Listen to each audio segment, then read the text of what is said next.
Welcome to the PrePost Film Review. I'm John Asquith. And I'm Matt Stevenson. So this episode is a little bonus episode for you guys. John has been attending the Melbourne International Film Festival, or MIFF, and has seen a few films. So we thought we'd chat down, as we do each year, and sit down and have a chat about what John managed to see. So, John, do you want to run us through the films that you saw and give us some sort of brief impressions about what you thought and perhaps which were your favourites? Yeah, that sounds like a great idea. Let's do that. Exactly what you said. I'm going to go through these in just the order that I saw them, just so... I mean, that's not relevant to anyone, but just felt like I needed to share that. So they're not in order of, like, favourite or anything like that. Yeah. Okay. Going to prepare the voice for this one. So the first movie I saw, Matt, was one... I should say off the top to people listening that we'll try and keep this relatively succinct and brief and, not waffle on too much about movies that are hard to see or people won't get a chance to see. I'm always very mindful of that. Okay, so the first movie I saw is one I think most people are going to get a chance to see, and that is called Ingrid Goes West. And this stars Aubrey Plaza of Parks and Rec fame, probably most notably, and she's been in a bunch of indie films and mainstream films before. This is a kind of dark comedy about a girl who is obsessed with social media, and in particular Instagram, and has a sort of the ultimate FOMO, I guess, fear of missing out, and she lives quite a sad life and sees people online living, people post on social media the best side of themselves and feels like she needs to live like that. So she finds someone in LA who's one of these sort of Instagram stars, starts following her, and moves to LA to get close to her and tries to be friends with her and sort of does a bunch of dodgy things to weasel her way into her life. And it's one of the highlights of the festival. It's a really, really good movie. It's really funny and it's incredibly depressing as well. In the sense of this character is sad, but also what it says about social media and our obsession with it, and how people just live their lives through their phones, and it's not a real representation at all of who they actually are. And there's some great satire in this, and I think it does it without being really obvious as well. Like, social media is bad. It's over the top in terms of some of the comedy, but it's also very subtle and sort of explores the good and bad sides, I would say. Right. Mostly the bad sides, but it does it in an interesting, thoughtful way, I think. I really would very highly recommend everyone go and see this. I'm thinking it will probably get quite a wide release. Cool. Sometime soon. So, big thumbs up for Ingrid Goes West. Is it made by anyone notable? Do you know? That's a good question. The director is Matt Spicer. And I don't know who that is. No, it doesn't ring a bell for me either. But he does a very good job with this. And it's funny, actually, when I saw it with my wife, and we're both sort of taking... Our New Year's resolution last year was to take a break from social media, which we've managed to uphold so far. And we were sort of laughing at... This movie has quite a powerful ending, and as soon as the lights went up in the cinema, everyone just turned their phone on and were immediately like typing and I guess sending shit off to Twitter and Instagram and all this stuff, and we were just like, no one even paid full attention to what this movie is saying. It made us quite angry, actually, just looking at everyone like, what are you... Just wait 10 minutes and absorb what the movie's telling you. That's hilarious. Anyway. So, that's definitely a highlight. That sounds great. And I'd be very, very keen to hear what you think of that one, Matt. I'm sure you'll get a chance to see it. Yeah, I think soon. So. Okay, so after that, I saw a sci-fi mystery horror-ish movie called The Endless. Oh, this one sounded good. I was intrigued by this film. Yes. Yeah, it did sound very good. And there's clearly a lot of passion put into it. It was quite low budget, although they tried to, being a sci-fi-ish film at times, they really tried to make it quite big in scope at times. Anyway, this is all my way of saying that they tried really hard, but this was a real stinker for me, I hate to say. It starts off, Matt, the movie starts off with this like quote that comes up from Lovecraft about fear of the unknown, and I was like, oh yes, here we go. This is going to be like The Witch or something. This is going to be like the highlight of MIFF. Yeah. But yeah, it was disappointing, and it's one of those movies where within the first 10 minutes I kind of knew that I wasn't going to like it. I could, just from the filmmaking and the acting and where it was, you know how you can sort of instantly tell sometimes. Yep. So anyway, the story of this is two brothers that escaped a cult when they were young and can't find their place in society, so they sort of go back just to visit. One of the brothers is more keen to go back than the other, and so the more hesitant one's like, fine, we'll go back for like a weekend and I'll show you how messed up it was. But while they're there, they sort of get sucked back in, and the cult sort of worships this sort of Cthulhu-like creature without ever obviously stating that, and we never see it. I guess this is kind of spoilers, although that you find all that out within the first 20 minutes, and then there's a bunch of other stuff that happens. Right. As I said, the ambition and the passion is there. It just doesn't come together very well, and it really felt to me like something I would have made in my first year of uni, or like it felt very amateur. And looking up the directors, who are the two guys that star in it, this is like their third feature, which makes it more disappointing that they haven't. It still felt like very student filmy, and I don't think they're that young. I think they're probably like, you know, mid-30s or something like that. I mean, right. I really admire them for doing it, but yeah, I can't help but yes, say that I was disappointed by this one. Did it have any like at least good moments or good creepy imagery at all, or was it a bit of a bust the whole way? The imagery, as I was sort of hinting earlier, the imagery suffers from the budget. Right. Whenever they're not particularly clever with having a low budget. Instead of hiding things, they'll just show it, but with bad CGI. You know what I mean? It's a shame. With the exception of one scene, which I feel like I can describe because it's not a spoiler, that the cult has this sort of game that they play at night time where they play tug of war. They've got this giant rope that goes off into the woods, and what you do is you tug on it and it resists, and then if you can manage to pull it sort of loose, then you're like free of your, you know, burdens or something like that. Right. And there's a great moment where this guy's pulling on it, and he gets pulled back towards the woods, except the rope goes up like to the top of the trees really quickly, as if there's some huge thing in there that's just like tugging on it. And it's very darkly shot. All you can see is the rope going into the darkness, basically. And that was a very, very effective. That sounds cool. Scene. Yeah, that was. I wish there was more of that kind of stuff. But yeah, unfortunately, not great. Sorry. So let's move on, folks. What's next? If you're still there. I hope so. Doing my best here. Next is a movie called Japanese Girls Never Die. This is a Japanese film, funnily enough. It's sort of a Pulp Fiction-esque in terms of structure of 3 different stories that slowly interloop, and you're sort of jumping between time periods a lot.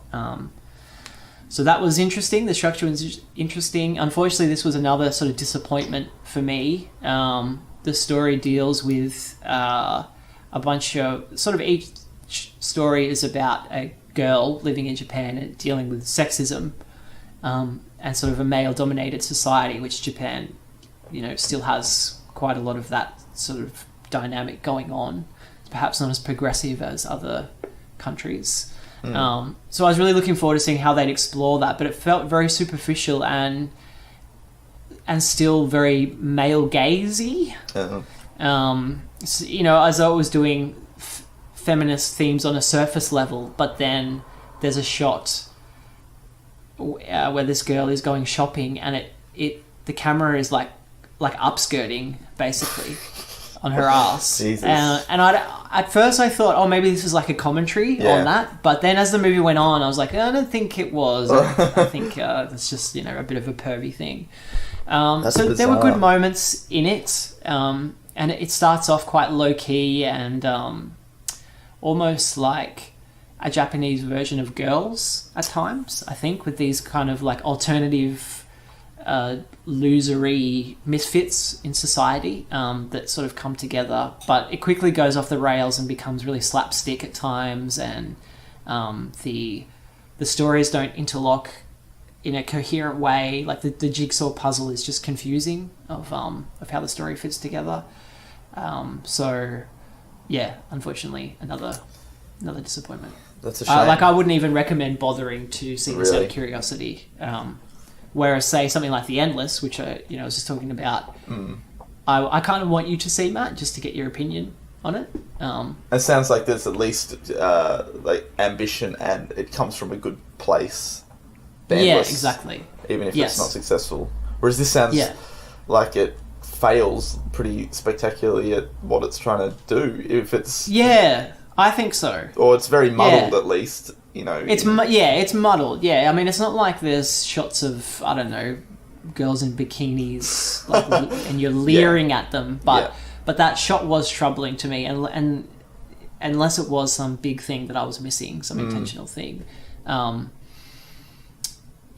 was just, and it was really long. This movie was long.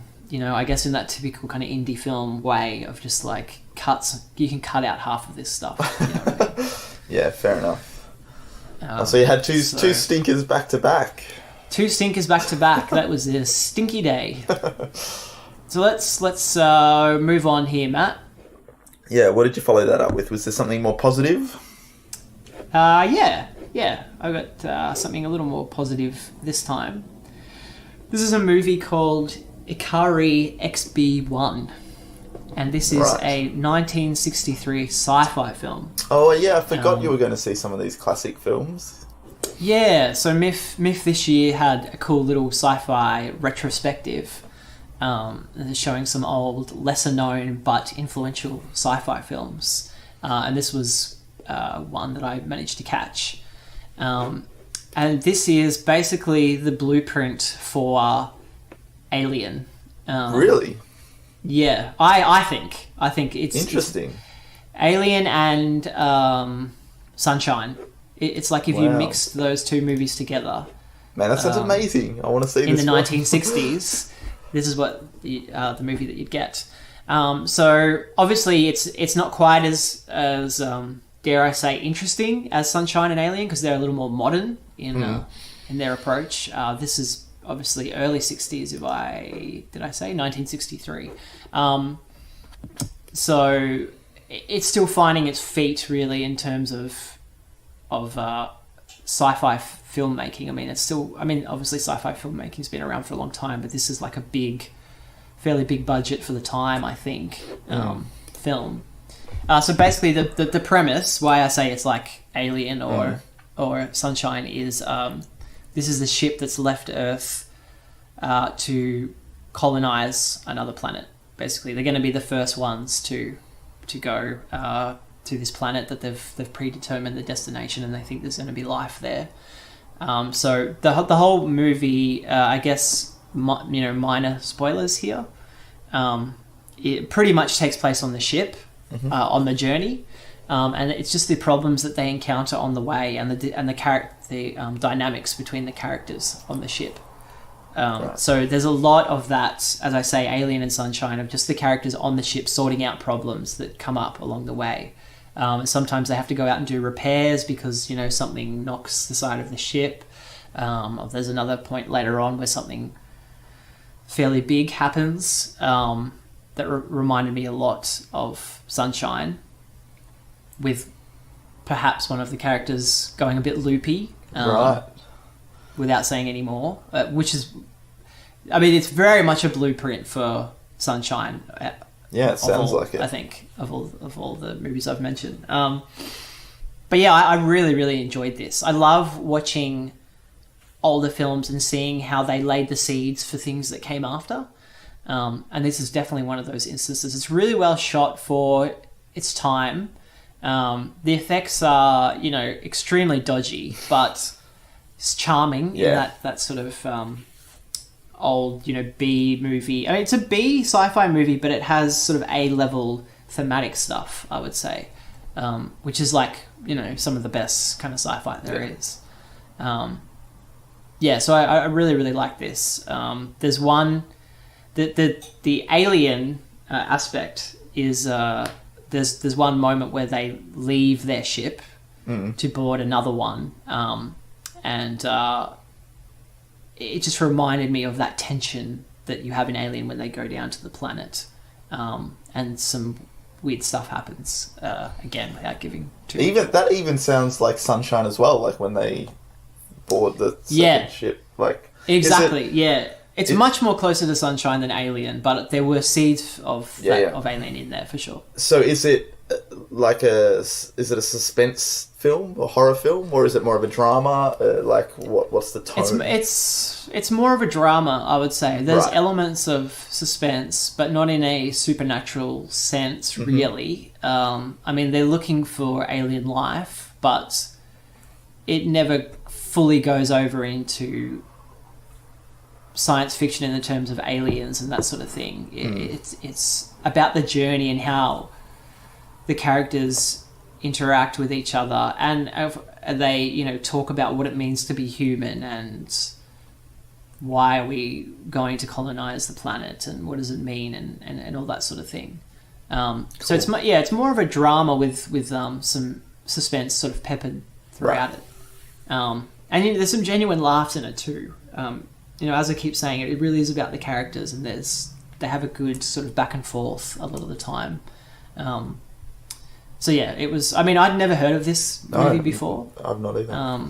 But I was so glad that I had seen it, and I would check. I would urge anyone listening, and you, Matt, to check it out.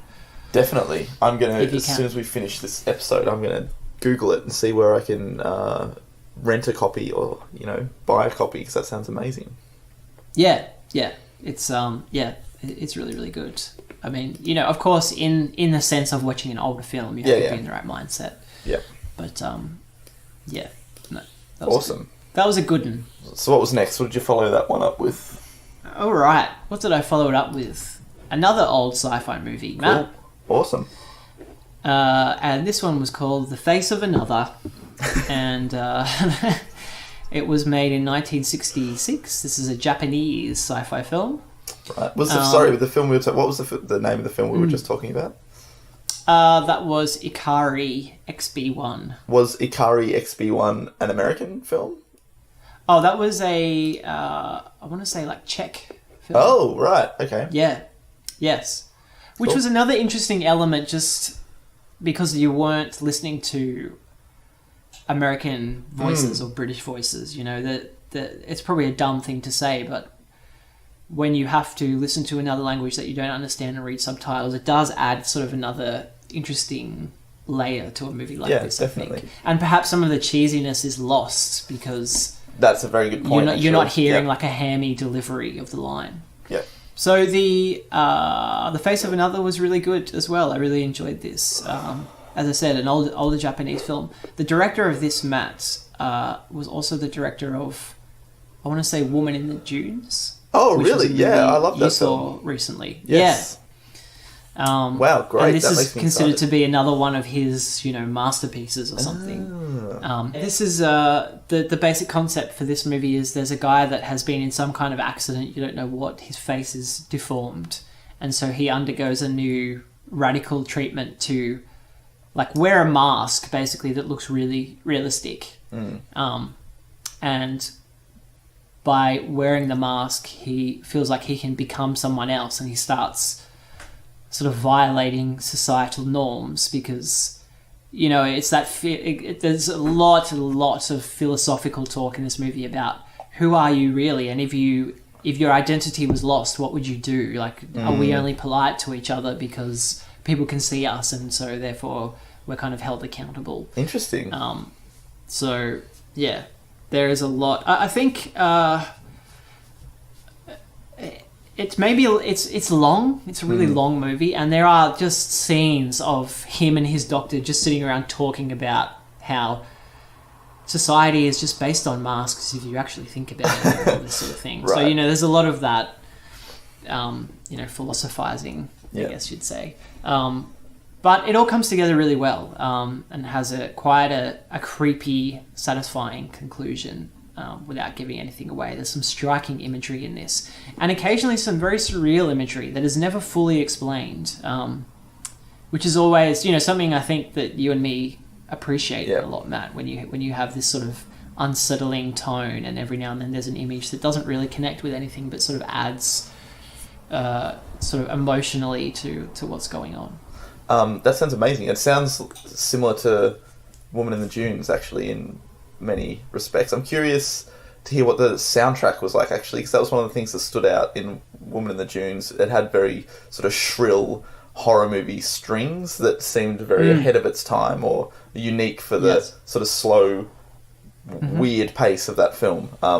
Did this have any strange score? Yeah, it had at times a conventional score with a theme that you hear every now and then, but it also has these sort of shocking moments that did have that very much that sort of shrill, stringy, sort of weirdly ambient, harsh kind of stuff. Yeah, for sure, there was a lot of that. Cool. I'll have to try and check this out as well. It also sounds sort of like quite timely and weirdly related to Ingrid Goes West in terms of now the anonymity of online interactions is very similar to the discussion of masks and who you would be. Very true. If you weren't held accountable. Point, actually.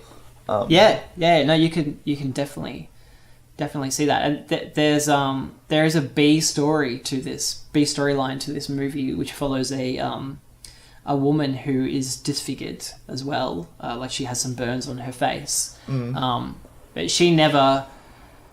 I don't want to give too much away. She doesn't get treatment. She doesn't go to the doctor, and it's sort of like a contrast to like someone that just deals with it, but is extremely depressed, versus someone who decides to wear this mask.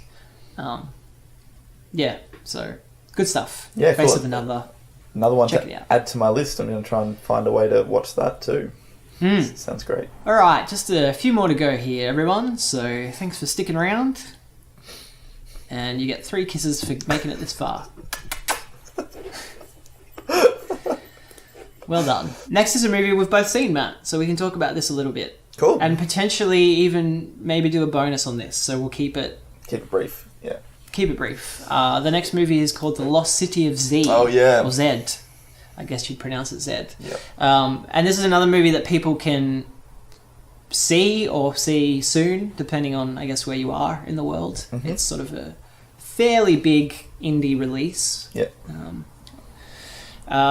So I think, I feel like I've been talking heaps. Why don't you sort of kick off this discussion if you want to?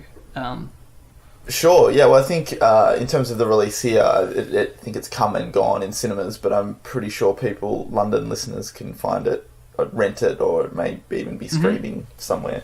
Yeah, cool. So, The Lost City of Zed is the latest film by James Gray, who's done a few things that I am familiar with but haven't really seen. I think this actually might be the first of his films that I've watched. He does have a reputation of making a sort of good, classic, kind of mid to high-ish budget indie films.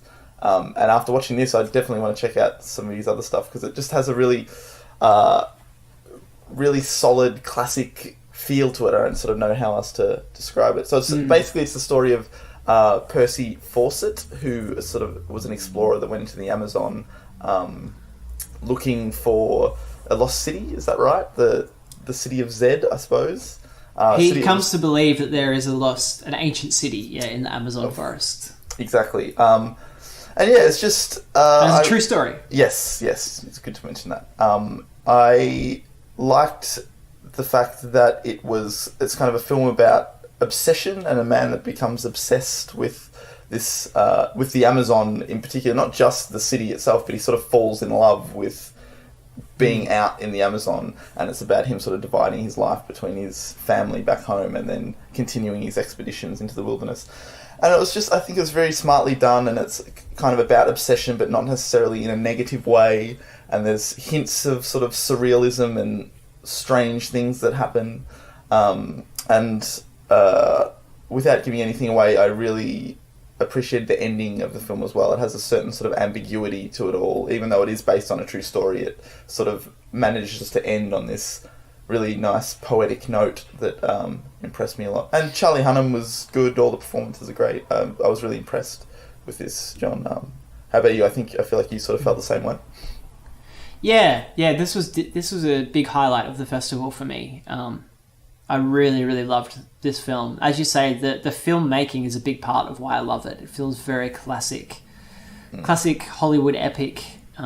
In many ways. Shot on 35mm too, which looks really good. Yeah, it's a beautiful film to look at, for sure. And has a great sound design and score, actually, as well. I've been listening to the score a lot since I saw it and really appreciate that. There's something just really captivating about this movie. I think on the surface it probably doesn't sound particularly interesting. And I can imagine perhaps some people watching it and coming away feeling maybe a little bored. But it really, really worked for me. I think that the central performance by Charlie Hunnam is really good. I think this idea, like the jungle and the Amazon sort of starts to take on a not quite a metaphysical sort of form, but by the end it almost becomes like a surreal sort of thing. The idea of the jungle and the lost city, and I really like that sort of thing, where, as you said, it's very ambiguous and never spells anything out, but I really enjoyed watching the evolution of being quite a fixed historical drama in many ways, that sort of slowly the edges bleed away and it becomes, as you say, about obsession and leaves reality at certain points in a very subtle way. Yeah. But I really appreciated that, and I think it's the sort of movie that doesn't really get made that much anymore. That's a very good point. So I really, as I say, appreciated it and loved it. Yeah, it's a rare treat to get a film like this, I feel like. Yeah. Cool, so 2 big thumbs up. Yeah, and maybe, like you said, I feel like it is probably rich enough to delve into in a full episode, so perhaps we can do a bonus. Yeah. A little further down the exactly. Track. Yeah, maybe when it comes out for streaming here, we can both rewatch it and do a bonus episode or something like that. That sounds good. Cool. All right, 3 more to go, folks. Let's fly through them. Cool. Okay, so the next movie, actually, I saw this straight after I saw The Lost City of Zed, so I had a jungle double bill. Saw a movie called Jungle. Appropriate. Yeah. And this is from Greg McLean of Wolf Creek fame, Aussie director. And this stars Daniel Radcliffe of Harry Potter fame, in case no one knew that. And this is based on a true story set in the 1980s of some backpacker friends who went off to the Amazon in search of adventure, and they end up getting lost, basically. If I simplify it down, they get lost in the jungle and have to survive. Silly boys. Very silly boys. And this is good. This is a really entertaining movie. I mean, it's pretty cheesy. It's if you liked Wolf Creek, I think you'll like this. It's the same level of kind of cheeseball, but effectiveness at times. So it's a horror film, is that? At times, yes. Right. I mean, there's no big monster or anything like that, or a creepo, but the jungle becomes the villain in many ways. So, it's a lot of fun. I guess that's the best way to put it. And there is some really disturbing stuff in it, but in a kind of gross out, like fun horror way. I really enjoyed this. I think it helped that I saw it with a packed screening where everyone was kind of like squirming in their seats and laughing in a good way at the film. So I'd recommend this for like a group of friends or to see, on like a date night or something like that. And just enjoy it. Maybe have like a couple of drinks before you go in. And it's good. It's not great, but it's a fun time at the movies, I guess. Cool. How's Daniel Radcliffe with his beard? Daniel Radcliffe's really good. Big beardy boy. Yeah. Like Hagrid's beard. Harry's grown up. He's really good. Yeah, he's the main character, obviously, and has to carry a lot of the movie for the second half. And does a really good job of being like kind of Tom Hanks-ish, except rather than being on an island, he's stuck in the jungle. And, goes a bit nuts and everything. So, he's good. I really like Daniel Radcliffe's choice of movies post Harry Potter. He's sort of choosing, interesting roles that aren't necessarily what you'd expect from him to go on to after Harry Potter. That's a good point, yeah. Yeah, good stuff. Cool. All right, let's finish off with 2 animated movies, Matt. Sweet. All right, the first one is called Ethel and Ernest. This is a film from the UK. That's where you live. That's correct.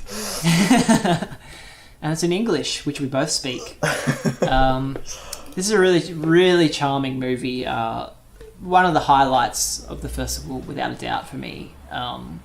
It's a 2D feature, which is just great to see a 2D animated feature on the big screen. I don't see enough of that these days. And it's just incredibly, incredibly charming. Perhaps nostalgic. I can see some criticisms being perhaps too nostalgic, but it got me hook, line, and sinker. So the story is basically you just following a couple who meet in the 1930s and live through the 1940s and 50s and 60s. You just watch them grow old together as a couple, and it's just incredibly sweet. There's moments of tension and there's dramatic moments, but nothing particularly huge happens. They just happen to live in an interesting time where there's World War II with London being bombed, and then you get the 50s and the 60s with like a hippie movement coming on, and then a man on the moon and things like that, and you realise that generation lived through so much. And I couldn't help but think of my grandparents when I was watching this movie, which no doubt added to the sort of emotional effect that it had on me. I can't recommend this highly enough. I think, if it's like a rainy night and you want to like stay in and like heat up some popcorn and watch a sweet movie, this is definitely the one to watch. You will cry many tears throughout it, for sure. That sounds great. I'm glad you like this and got to see. I haven't seen it myself, and it was kind of one that I knew about but didn't really pique my interest. I guess it got a very small release. I think it was actually made for TV. So it aired instead of going to cinemas. I think there might have been a few select small screenings here. So it kind of just was a little blip and disappeared. And perhaps just the TV nature of it made me sort of not pay much attention to it. But I think I'm going to give it a shot now because it sounds really good. Yeah, it's really great. My wife described it as if you took the first 10 minutes of Up and made it into a feature-length film. That's kind of what this is. That sounds great. Awesome. Okay, so the last movie I saw in another weird double bill was called In This Corner of the World. And it's a Japanese anime. Mm-hmm. And it's set during the same time period as Ethel and Ernest. Oh, really? But this is from the Japanese perspective. Wow. So you kind of got two sides of the war, but both of these movies just focus on the everyday life of the average person who was living during that time. So I loved just the fact that I could see both of these movies. This is a great thing about, I guess, going to a festival and sort of accidentally exposing yourself to these like weird like thematic linking things that you'd never sort of come across if you were just watching them at home. Mm-hmm. I have to say though that while beautifully animated and at times funny, dramatic, and frightening, overall I was kind of disappointed by this movie. It's been getting a lot of buzz, but I found the pacing to be really weird, really off. just on a script level, you'd have something funny happening around the family homestead that was kind of slapsticky, and then the next scene something horrific happens to do with war, and not in a interesting contrasty way, but in a almost like there was bad editing or something. Like things would finish too quickly and then start too quickly in another completely different tone, or it just felt off to me. I think it's based on a manga, so I don't know if they just adapted that really literally and that somehow affected the editing. I'm not sure. So I don't know. It's worth checking out, but I just wouldn't expect too much. I think because I'd just seen Ethel and Ernest and I was so emotionally invested in that, coming to this, it was a little cold and I guess just culturally as well, I have to admit, unrelatable in the sense that Japan at that time was still very traditional, and the main character is this girl that gets not sold, but basically, you know, a soldier's like, hey, I want you to be my wife, and she just has to go and do it and be a housewife. And the movie doesn't particularly comment on that. It just treats it as normal. I guess at the time it was, so that's fine. But I was expecting a bit more. I don't know, that just made it hard for me to sort of get invested, that like she kind of gets treated like shit, but it's played for laughs a lot of the time. Yeah, it's a bit weird. You know, it's like, oh, she's so dumb, and they all laugh at her. And it's like, well, give her a break. Right. So yeah, it's you know, very well animated, and there's some really nice moments. In particular, there's it's not a spoiler to say there's some bombs that go off in this movie, and there's one where a bomb goes off, and the movie gets really stylized to deal with like the way this character becomes unconscious, and the line drawings get really rough, and contrast sort of flickers a lot, and so artistically it's, you know, very impressive, but yeah, story wise it left me sort of wanting a bit more.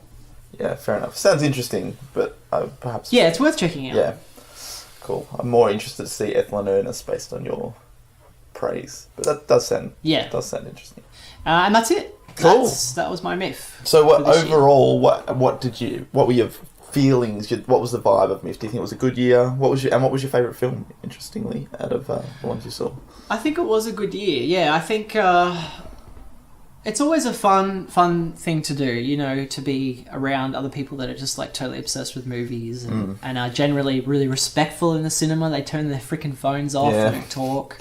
Of course, the flip side of that is the movie scoffer, who comes out to a festival, who has to prove that they're above the movie, and they'll like murmur and scoff when they don't like something. That shit pisses me off. But in general, it's a festival, you know, it's a fun atmosphere. So I think it was a good overall season, I guess you'd say.